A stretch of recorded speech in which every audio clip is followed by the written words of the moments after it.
And so important as this is the final race for the playoff drivers to make it into the championship four. And here are the playoff standings as we come into this race here at Martinsville. Yeah, tight battle to see William Byron only 30 points. He's 30 points to the good. I think everybody else has to assume he's going to lock himself in on points, which means there's only one more spot available. A lot of pressure on all of them. And only once in the history of elimination rounds has a driver pointed his way in from further behind the cut line. So the odds for a Tyler Reddick, a Truex, and Denny Hamlin to just have a good race aren't very good. That's not going to be enough. I think it might be possibly must win for just about everybody that's red right there on that lineup. Dave Burns is standing by with a guy who isn't a part of this playoff standings, but definitely in search of a victory to end out the 2023 season. That's Chase Elliott. And Rick knows a few things about getting around Martinsville. Got his grandfather clock in 2020. So, Chase, I guess I'm wondering, does the answer to how do you get around here ever change, and is it going to be any different this year?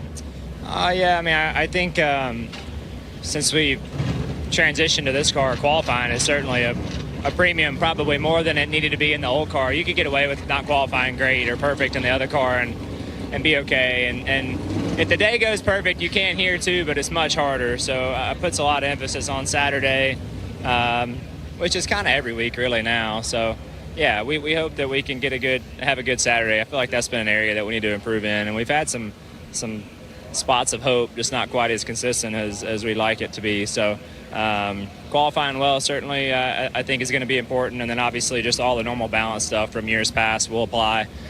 So hopefully we can hit on both and try to squeak one out this weekend. And you get to get some data from your teammate William Byron. He goes out in the A group. What do you typically look for to pick up from your teammates?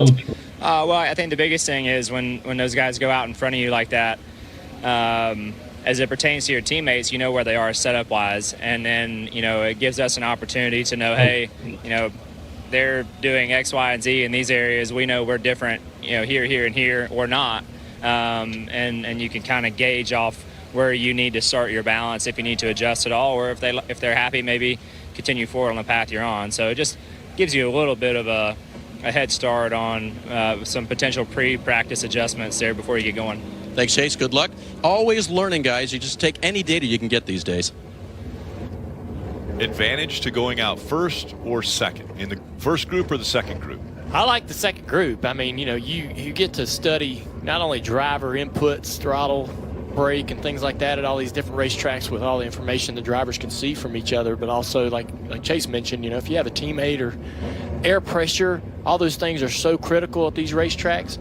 Teams can try different things. It actually opens up the box for them to get a little more creative and maybe there's a team that's a guinea pig out there that's going to try something unique that the rest of the teams are scared to try. So somebody can go out there and try to find an advantage that everybody can use.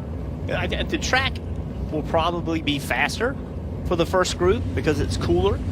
The track itself is cooler, but I'd rather be in the second practice as well. I think you get to learn from your teammate, and the track has more rubber put down on it, more of this rubber. We have modified race here Friday night. We had Xfinity practice and qualifying. This is a different tire. So I would like to go out in the second group because I feel like it's going to be the most realistic to what it will be on Sunday. There's Tyler Reddick with the Beast 45 going out. You ain't the real. In this group, Kevin Harvick, LaJoie, all making their way onto the track. We saw Larson sitting on top of one of the pit boxes and had a headset on. So he's going to be learning from his fellow drivers as well. You see him there. And he's actually on the hauler. This is one of the racetracks where, the hauler is only a half-mile racetrack, and the best seat in the house is right there. So you can see Cliff Daniels, crew chief, right there with him. They can talk back and forth to each other, as well as to engineers. They have time and scoring. They have SMT data. They have all the stuff they need on top of the haulers here. A lot of times you don't get that here at most racetracks. So this track is so small, you can be up there and see the racetrack. The other thing that's unique is the pace of the race cars right here. You see a lot of cars kind of going slow around this racetrack. Denny Hamlin took a full lap before he actually got up to speed and hammered down off of turn 2. You're obviously not wanting to run up on the back end of the cars that are coming off pit road, but this is a track where brakes and all those things are so critical. So you're trying to get a little bit of temperature in the brakes get the tires kind of worked in before you actually get going. And even as even when he did that, he still was going to catch him. So you saw him, he started to go, then he slowed up again. And look, this is only half the field on the racetrack, and they're trying to create space, and it's just hard to do.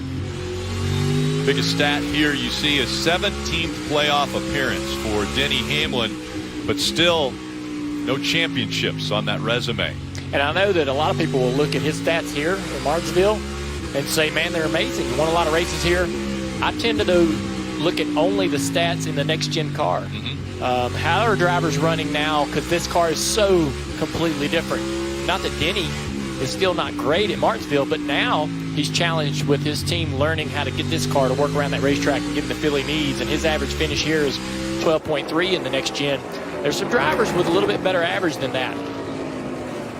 But still, you've got to consider this guy a favorite. He loves this racetrack, grew up racing around here, he calls this as one of his home tracks here in the state of Virginia. Dave, what you got on this 11? Well, Junior, I think the Denny discussion is interesting because there's sort of three phases of Denny at Martinsville. The first one is where he had it all figured out and no one else kind of did it the way that he did, drove this track, that is. And so there was that era. And then there was the era when everyone sort of learned what he did or he shared what he did there, and they still couldn't beat him at times. And now we're in the new era where these cars are just so close and you do have to work it differently. So it's kind of fun to watch Denny and remember some of the long history he has at this place in different ways.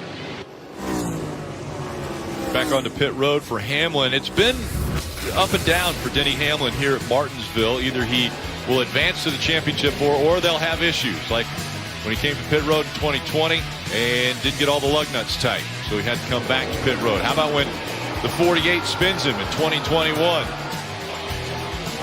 Not happy with that. And then a year ago, right at the line, he gets passed. He should have done a better job of defending that. I mean, you got to feel bad for Denny Hamlin on that one. I mean, how would you see that coming? And there's nothing he could have done. Just an incredible move. Must win for this driver, Chris Buescher. Right now, 43 points below the cut line. But a great season for Chris Buescher and RFK Racing. Yeah, they've had a great season, and a lot of their success has come on the short tracks for this team. He's won 2 out of the last 6 short track races. And his average running position, though, or finishing position in the next-gen car here is a 17.7. And I know that this is a short track, but Jeff, all short tracks, you don't run the same setup at Richmond where they had success this year as you do here, right? The tracks don't drive the same. They might not fit your style where you might have success at one and not at the other. So just because they've had good races at the short tracks this year and just because he's had those 2 wins in the last 6, I'm not sure they come in here with the same amount of confidence. And recent history, unfortunately, this team just hasn't been as good and over the last several weeks in the playoffs as they were earlier in the year, in the mid part of the year. Not that they've been bad, but they had to fight really hard to stay on the lead lap last week. Just haven't had the pace when it's really counted. I think it surprised me last week, too, that Brad ran so well, his teammate, but Chris struggled so much. Yeah, and I think to Chase Elliott's point, if this 17 car can find a way to get the track position throughout the day, I mean, anybody can get up front. They're fast enough that if they were to be able to find themselves up front at the end of this race, they would have the ability to win. But just how do you get that creative? I mean, the strategy here, for the most part, is pretty straightforward, and it'll be difficult for teams to take these big, giant gambles that are going to gobble up a lot of track position. So, again, to Chase's point, qualifying will be important for this team today. If they want a chance to win this race, they have to qualify up front. He locks up the left front tire there, trying to get down in turn 3, challenging this car on the braking zone. Buescher not too quick yet here at Martinsville. As we take a look at Tyler Reddick, he's right in the middle of the pack, a little bit above middle, currently 7th as far as a lap. Yeah, Tyler Reddick's lap times look pretty good, though. He's right in line with where he needs to be. Tyler Reddick, 15th lap, just ran a 43. That's as good as anyone on the racetrack. And, everybody, I don't know why, but there's a lot of write-off for Tyler Reddick at this racetrack. I heard a lot of that this week. Like, people were talking about him not being the guy. I don't see it. They ran so well here in the spring, had a problem late, didn't get a good finish, got stage points, ran in the top 5 almost the entire night until the problem. And so I just feel like this team I could even consider them a favorite to win the race coming into this racetrack. And practice right now is showing that. He's got really good race pace. Is Tyler Reddick a really good actor then? Because he seems so calm and cool, and yet there's so much pressure on his shoulders right now. He's the one that's below the cut line. He's only 10 points back. But it almost seems like, you know what? I'm going to go out and do the best I can, and that's, how the cards fall, they do. Yeah, I think he does a really good job of managing his energy and his the normal anxieties and nerves and pressures. We've seen him come into certain situations in playoff and in championship situations in the Xfinity Series and win, right? And so we know that he's capable of handling moments, the big moments. His stats don't look good here, but to Jeff's point, they have had the pace. The car looks good today. 2 top 10s and 19 career starts at short track races doesn't say success, right? An average 25th place finish in the next gen car here does not say success for that team, but he is a short track racer. And if they give him the right car and the things fall his way, it could be a great day for him Sunday. And here's one thing I want to add. He drives for Denny Hamlin now. And Denny Hamlin is a great short track driver. And so Denny Hamlin has been working with Bubba Wallace, with Reddick. They've all been working together. Tyler Reddick's made Denny Hamlin a better road racer. Like, they have worked together. Think of the work they did with Bubba Wallace on his road racing. They've done that collectively. So Denny Hamlin, he's been working with these guys. He knows how to get around Martinsville. He knows how to get around Richmond. It's no coincidence that this team all started to run really, really well on short tracks.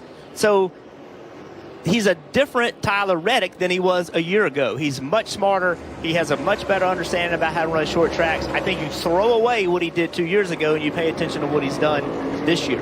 Dave. And of course, Jeff, we started talking about Denny Hamlin. So owner-driver, he gets all of his input too and can chew on things, i.e. R.E. Martinsville, as much as he wants. Look at those numbers, Jeff. You made me look. 15 stage points here in April as he gets a little bit twitchy off of 4 there, and feels pretty good about his car. They wanted the first 5 laps to be about balance and then stay out if it was okay. It was, and he continues clicking laps off. You mentioned the 5-lap average. You didn't mention it. I'm going to mention it. He's 7th overall, so looking good on averages and not bad on handling. We always love when you mention things, Dave. Thank you for that. Well, I need to be careful how much I mention. No too many things. How about Corey LaJoie and what we've seen out of him over the last handful of races? That team, Spire Motorsports, the 7 team, they have really started to shine and almost outrun where we would expect them to run week in and week out. Yeah, they made some big investments in the offseason to improve this particular car, and he's ran in the top 20 in the last 4 races and had a great weekend in Homestead this past weekend, 13th and 15th in the stages, and ended up with a 20th place finish. But that car, we forget, our short-term memory, we forget this car used to run in the back half of the field, trying to finish in the top 25. And now they go to the racetrack expecting to run in the top 20. And when they show up and can run in the top 15 and challenge those teams that have bigger budgets and that have spent more money, it's a big confidence boost for the team. And they've done all this with Corey. What I love is that Corey has been loyal. They have also been loyal. There's been some moments where there's been talk or conversation about, well, what if this happened to Corey? What if he could get in this car or that car? I love the fact that he has not only signed a long-term deal there, but they're going to stick it out together and continue this progression.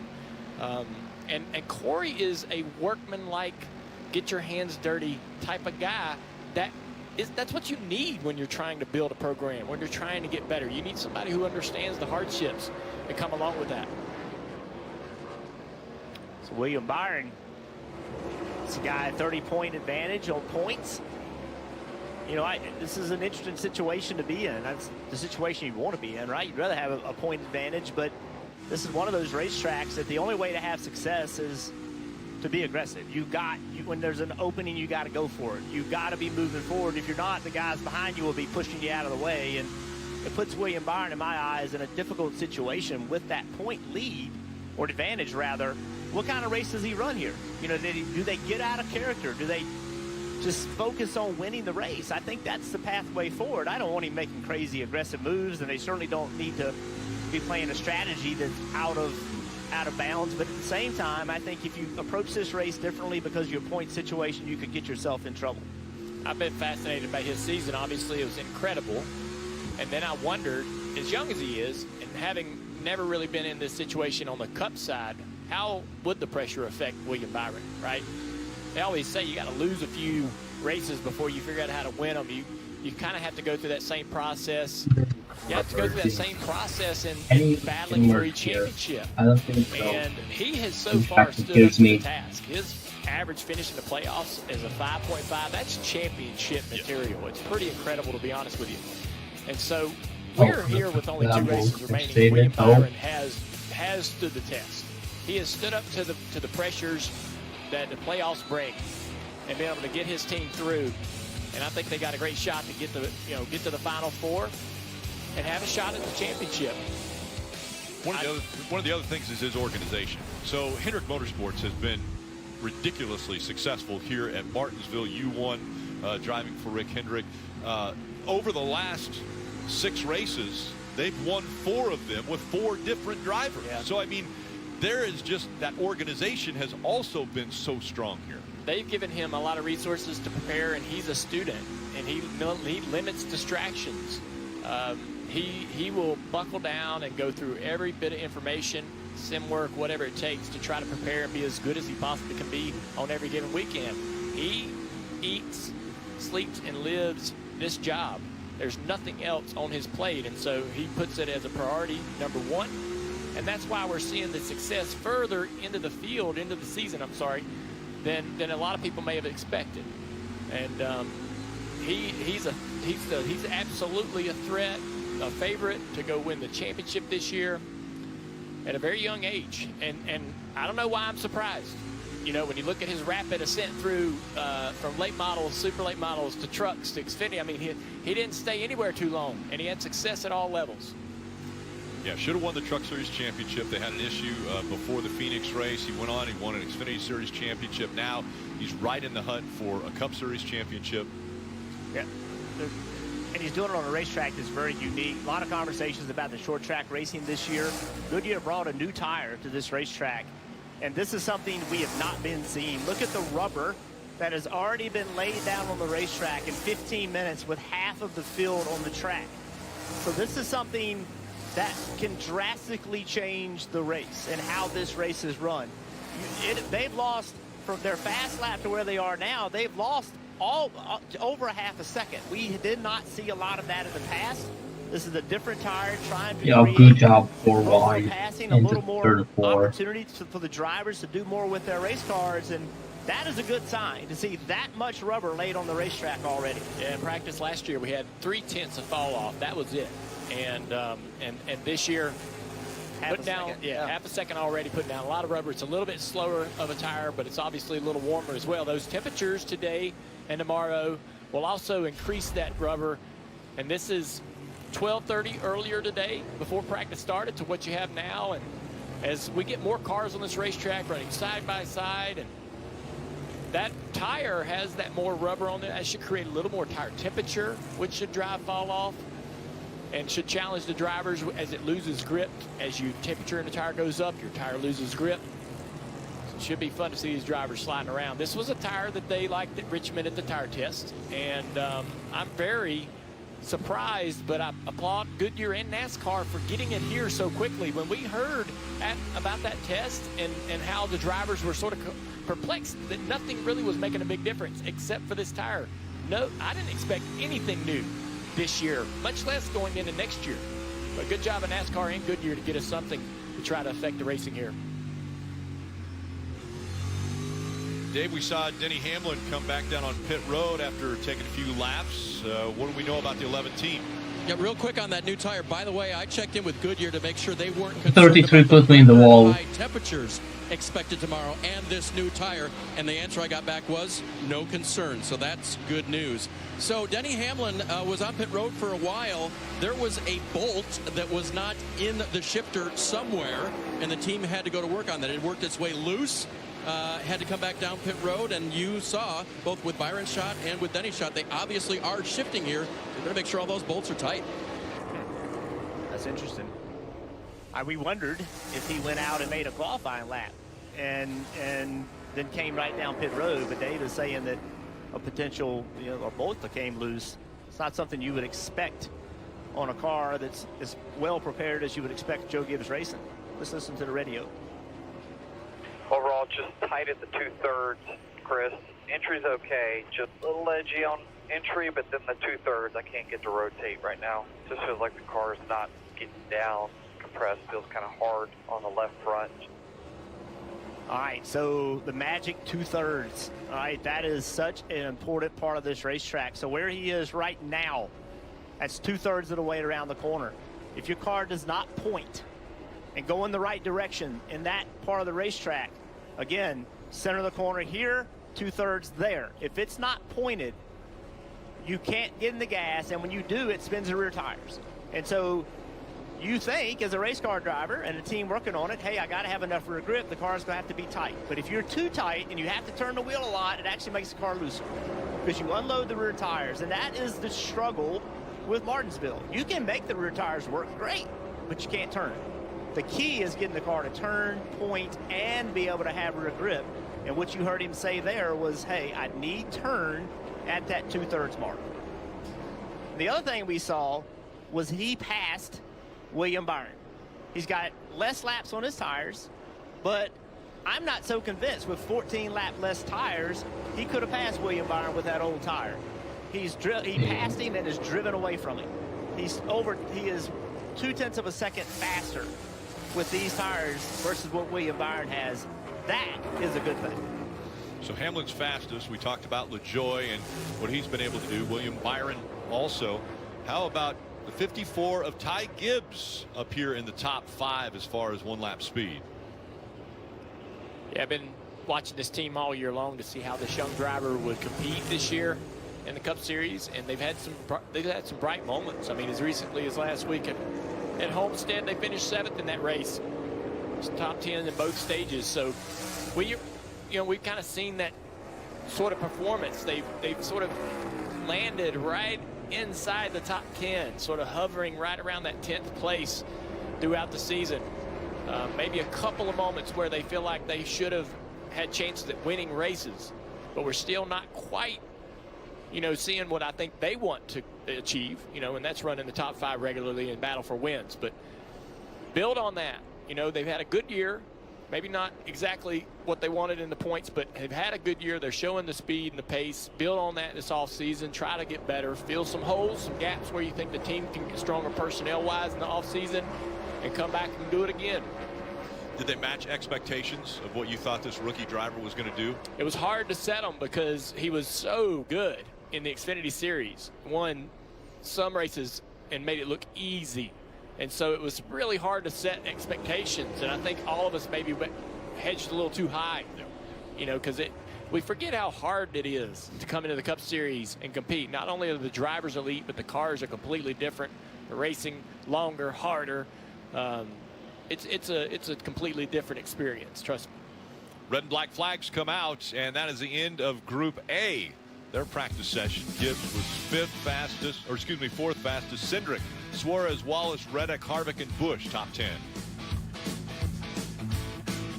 I seriously hate bank fees, especially overdraft fees. That's why I love Chime. I don't get any monthly fees. With SpotMe, I can overdraft up to $200 fee-free.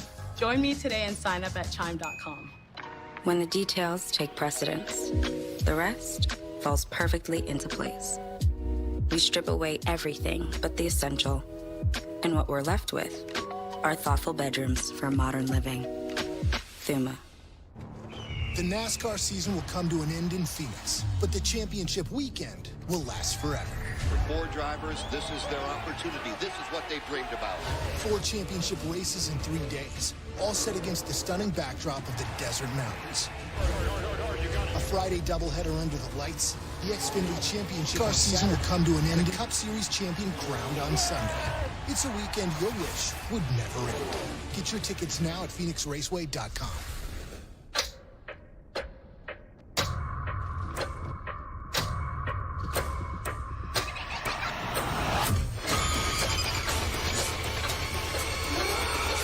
We're going to have so much fun. Rated PG-13. Hold it! Imagine a world with no drama. I haven't signed Jody's card yet. Ordering promotional products guaranteed to create memorable moments is an easy mission at 4imprint.com. 4imprint, for certain. Every detail counts. That's why I live my life with Lexi B2 hearing aids powered by Bose. When I began experiencing hearing loss, I knew I needed the best of the best. Lexi B2 hearing aids powered by Bose are app-controlled and self-fitting, which means I can tune and customize them to my needs and preferences on the Lexi app and enjoy high-quality hearing. Take the lead and call or order online at lexihearing.com to receive your Lexi B2 hearing aids powered by Bose today. Monday, the action never looked this good as World Heavyweight Champion Seth freaking Rollins takes on JD McDonough. Sing it!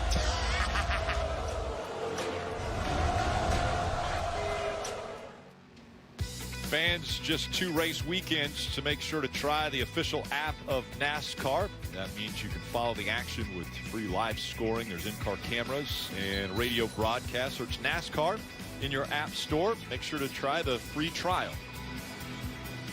Beautiful shot of Virginia in the fall as we see Martin Truex Jr., one of the first cars out onto the track for Group B of this practice session, their 20-minute session. And when you think about Martin Truex Jr. in Martinsville, you think he's a favorite. 3 out of the last 8 wins here at this racetrack, but his average finish in the next gen car is 15th. I feel like when they went to the next gen car here, it sort of normalized them a little bit. Obviously, losing Cole Pern changed this team tremendously, but they've made gains. But it's not going to be easy. Minus 17 to the cut line. Blaney showed us what can be possible. He was minus 17 going on the Homestead, leaves there plus 10. I didn't know that was doable against 8 of the best drivers in the series. This ain't the round of 16. This is the best 8. And now you come to a track where passing is a premium. You're going to have to qualify up front. Assure yourself that track position to get that stage point early. If they don't capitalize on stage 1 points, it's a must-win immediately after that, I believe, for this 19 team. So they've got to qualify in that top 5 to be able to try to do that. It was interesting when you started off and you said that the 19 was a favorite when we come here. For so long in the beginning of his career, he couldn't win at a short track. And we always talked about, hey, when are you going to win at a short track? When can you get that win? And now all of a sudden it's like, you know what? Martin Truex Jr., when he goes to a short track, he's going to be the favorite. Yeah. He had a long career of mediocrity, right? And we really found out what kind of race car driver he is now that he got into Joe Gibbs cars. And it took a while for him to get those wins at the short track, but then he started reeling them off and winning a lot of races everywhere. He'll fight for the win. We saw it in 2021. That grandfather clock going to the victor. So Martin Truex Jr. with success here, as you mentioned, 3 times a winner here at Martinsville. Kyle Larson, one of the 2 drivers that is safe as far as the championship 4 is concerned. With his win already, he is locked into that championship 4. They have been able to focus on Phoenix and trying to win that championship just a little bit.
that both Mercedes out.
the racetrack and hit the wall. It's over, damage the car. So here, you're done. Just go ahead and finish it off. Make sure you don't make contact.